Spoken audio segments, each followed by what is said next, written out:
नमस्कार, महाराष्ट्र T24 च्या विशेष बातमीपत्रात मी मनीष टेंबरे आपलं स्वागत करतोय। चला बघूया आजच्या ठळक घडामोडी।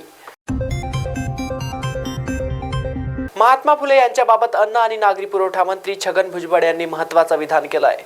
महात्मा फुले हे ब्राह्मण विरोधी नव्हते, तर त्यांनी ब्राह्मणवाद्यांचा विरोध केला, असे छगन भुजबळ यांनी म्हटलं आहे। सावित्री फुले या कवयित्री होत्या। ब्राह्मणाच्या यशवंत नावाच्या मुलाला ज्योतिबा आणि सावित्रीबाईंनी दत्तक घेतलं होतं, असंही वक्तव्य छगन भुजबळ यांनी केलं आहे।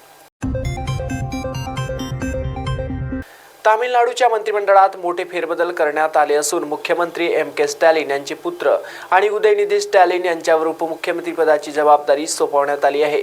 शनिवारी रात्री उशिरा याबाबत माहिती देण्यात आली। रविवारी दुपारी 3:30 वाजता उपमुख्यमंत्रीपदाची शपथविधी सोहळा होणार, तर 2 दिवसापूर्वी तुरुंगातून सुटून आलेल्या सेंथिल बालाजी यांनाही मंत्रिमंडळात घेण्यात आले आहे। तमिळनाडूचे राज्यपाल R.N. रवी यांनी राज्य सरकारच्या शिफारशींना मंजुरी दिली आहे। बारामती जिल्ह्यातील बारामती तालुक्यातील 2 अल्पवयीन मुलींना दारू पाजून पुण्यातील हडपसर परिसरात 14 सप्टेंबर रोजी लैंगिक अत्याचार केल्याची घटना घडली होती। या प्रकरणी 4 आरोपींनी पोलिसांना अटक केली आहे। त्या आरोपींकडे अधिकचा तपास केल्यावर आणखी 7 जणांची अल्पवयीन मुलीवर अत्याचार केल्याची माहिती समोर आली आहे। पोलिसांकडून आणखी 7 आरोपींवर गुन्हा दाखल करण्यात आला असून आरोपींचा शोध सध्या सुरू आहे। या प्रकरणी एकूण आरोपींची संख्या आता 11 झाली आहे। यामुळे एकच खळबळ उडाली आहे। ज्ञानेश्वर भरत आठवडे, अनिकेत प्रमोद भोंगरे, यश उर्फ सोन्या शिवाजी आठवडे, जय उर्फ जयेश अशोक मोरे या 4 आरोपींना सुरुवातीलाच अटक करण्यात आली होती। यानंतर आता ओमकार भारती, ओम कांबळे, आप्पा शेंडे, अक्षय मोडक, सुरद इंदरकर, संस्कार वाघमारे आणि श्रेणिक भंडारी या 7 आरोपींचा पोलिसांकडून शोध घेतला जात आहे। मुंबई विद्यापीठाच्या अधिसभा निवडणुकीत शिवसेना ठाकरे गटाच्या युवा सेनेने 10 पैकी 10 जागांवर विजय मिळवल्याने ठाकरे गटाच्या तरुणाईमध्ये चांगलाच उत्साह संचारला आहे। मुंबई विद्यापीठाच्या अधिसभा निवडणुकीत शिवसेना ठाकरे गटाच्या युवा सेनेने 10 पैकी 10 जागांवर विजय मिळवल्याने ठाकरे गटाच्या तरुणाईमध्ये चांगलाच उत्साह संचारला आहे। लोकसभा पदवीधर शिक्षक आणि आता मुंबई विद्यापीठ अधिसभा निवडणुकीत ठाकरे गटाला लक्षणीय यश मिळाल्याने विधानसभा निवडणूक प्रचारातही युवा सेना आघाडीवर राहणार असल्याचे चित्र दिसत आहे। पुण्यातील फुलेवाडा आणि नायगाव येथील सावित्रीबाई फुले यांच्या वाड्याची प्रतिकृती उभारण्यासाठी शहरातील मुंबई नाका परिसरातील 54 गुंठे जागा उपलब्ध करण्याची तयारी मुख्यमंत्री एकनाथ शिंदे यांनी दर्शवली आहे।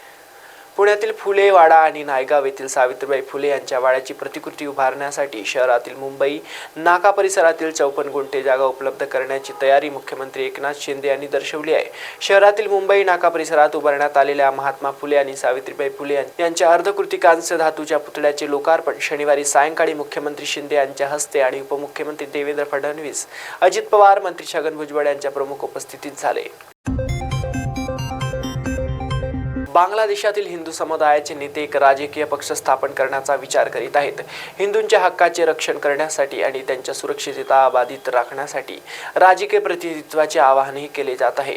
बांगलादेश हिंदू बौद्ध ख्रिश्चन युनिटी कौन्सिल आणि इतर गटांच्या हिंदू नेत्यांनी या राजकीय पक्षाचा प्रस्ताव मांडला असून पक्ष किंवा संसदीय जागांची मागणी करण्याच्या शक्यतेवरही हे नेते चर्चा करीत आहेत।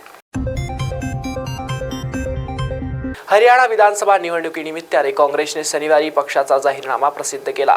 शेतकऱ्यांच्या कल्याणासाठी आयोगाची स्थापना, शहीद सैनिकांच्या कुटुंबियांसाठी 2 कोटी रुपये, रोजगार निर्मितीसाठी श्रमिक घटकांना प्रोत्साहन आणि हरियाणा अल्पसंख्याक आयोगाची पुनर्रचना आदी आश्वासनांचा समावेश या जाहीरनाम्यात आहे।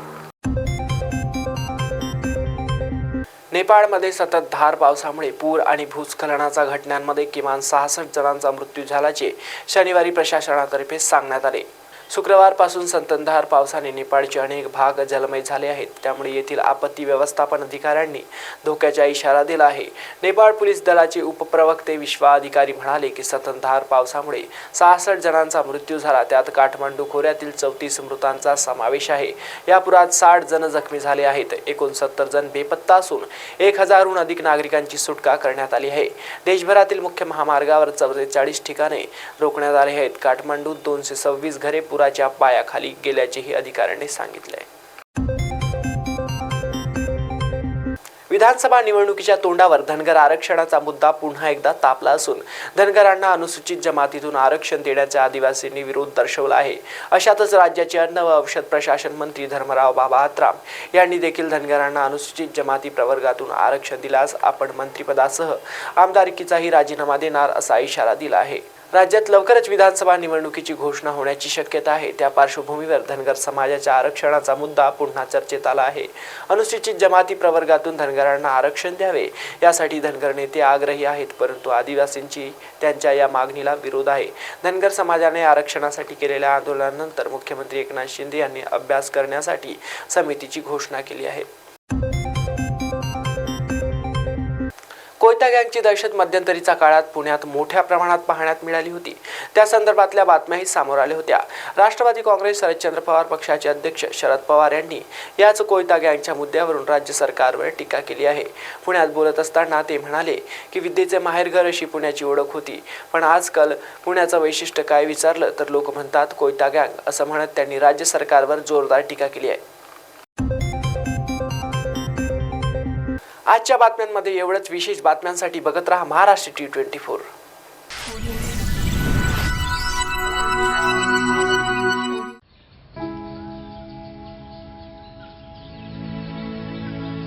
तू ग हे कुठून आणलं? साडी पण वाह, छान दिसते की।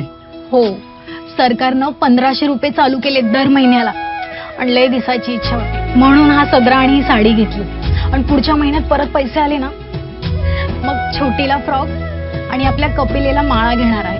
बरं, राज्यातील भगिनींच्या सन्मानार्थ महाराष्ट्र शासनाची मुख्यमंत्री माझी लाडकी बहीण योजना महाराष्ट्रातील प्रत्येक पात्र महिलेच्या बँक खात्यात दर महिना 1500 रुपये जमा होणार। सन्मान बहिणींचा, सन्मान महाराष्ट्राचा।